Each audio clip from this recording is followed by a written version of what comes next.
My story is just being a hot mess sometimes. My story is just being a hot mess sometimes. You know, it's so funny because the story is unfolding every day. And I think, and what I loved, Julie, I almost did an altar call when Julie was talking, because I was like, oh my God, Julie is like calling me out. She's like high achievers. She's like people pleasers. I got my box of tissue right here. I can't even, I'm just, I'm like, I am a hot mess.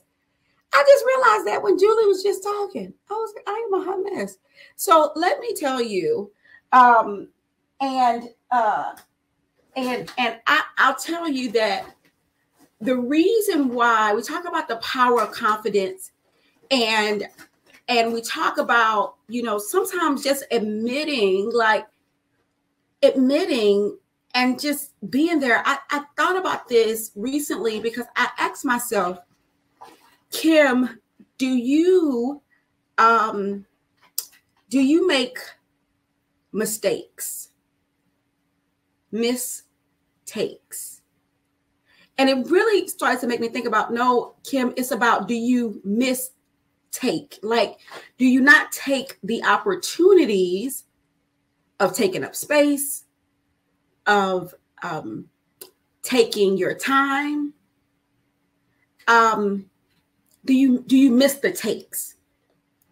And I would love to just sort of share the times where my confidence was supposed to be taken from me based on mistakes.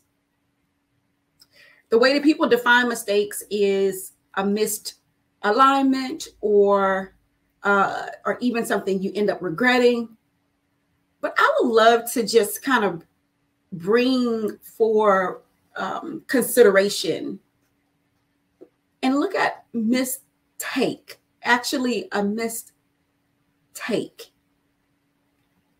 And I want to basically just get us to sort of look and view at this point of view a little differently.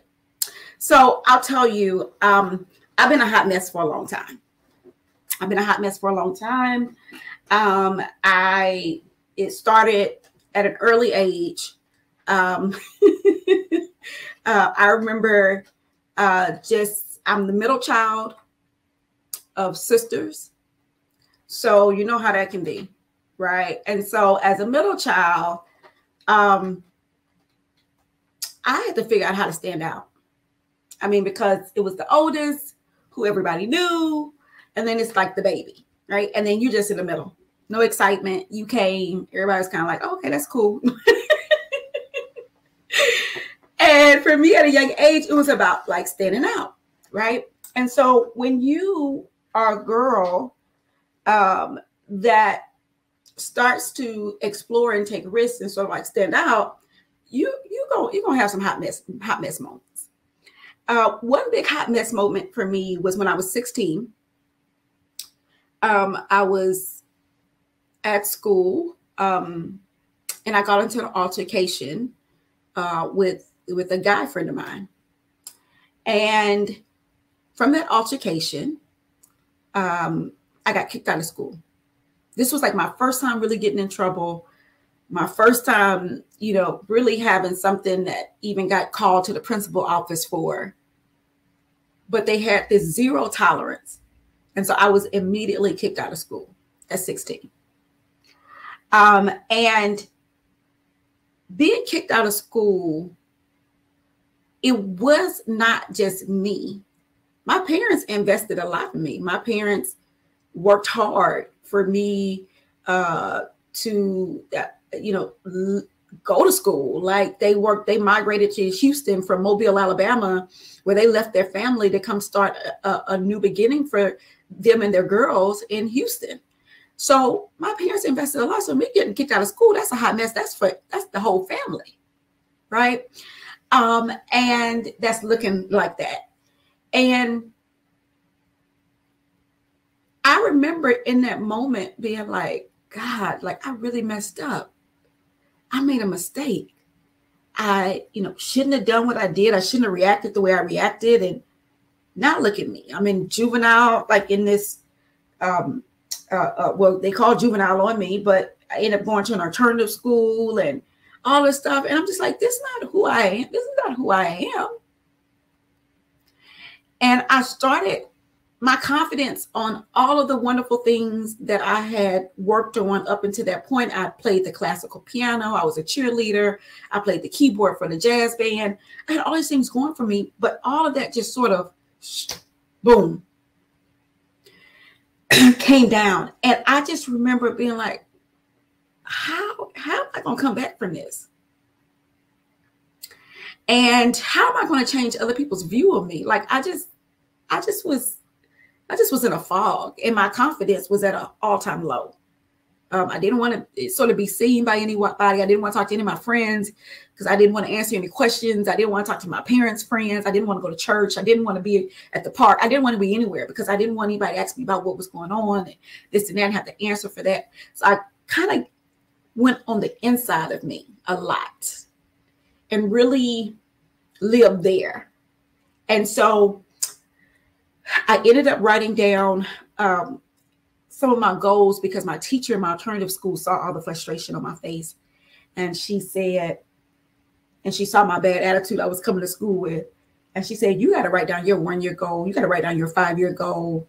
She's like, because you got to understand, you got something to look towards.